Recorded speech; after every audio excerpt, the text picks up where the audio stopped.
Dřív jsem si říkal taky, je to prostě blbost, proč by měly být tyhle ty firmy nějakým způsobem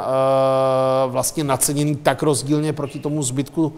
trhu, ale ono člověk to musí přijmout jako realitu, protože vlastně čím víc se obchoduje, bych řekl, i prostřednictvím pasivního investování,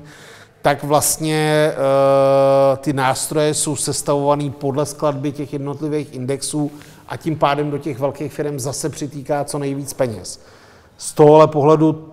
to nemůžeme prostě nějakým způsobem vyloučit a pokud bychom investovali jenom do těch menších společností, tak se může stát, ano, může si to člověk nějakým způsobem část toho portfolia tam alokovat, ale když se na to podívám já z pohledu svýho, tak já se budu vždycky zodpovídat těm investorům z toho, jestli jsem doručil ten výnos nebo ne. A když v těchto velkých akcích nebudu, tak za poslední 2-3 roky tak jsem prostě underperformoval a oni mi řeknou, to jsi pěkný blbec, když jsi nebyl v Apple a v Microsoftu, protože to viděli všichni a šlo to nahoru. Takže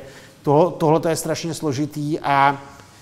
opět je to zase o tom, jestli se člověk dokáže srovnat s tou valuací, s tím produktem, co mají.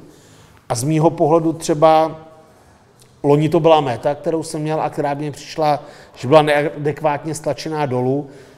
Na $300 už pro mě Meta není teďka na long, přestože najednou se objevuje daleko víc pozitivních informací, které okolo té Mety jdou, okolo jejich nových produktů, ohledně těch brýlí, co předvedli a tak dále, tak najednou se to stáčí zase tím pozitivním sentimentem a možná ty akcie to posune dál nahoru, ale valuačně už to fakt není zase jako úplně něco levného a pro mě je to hůř zkousnutelný. Takže třeba z těch velkých technologií já mám teďka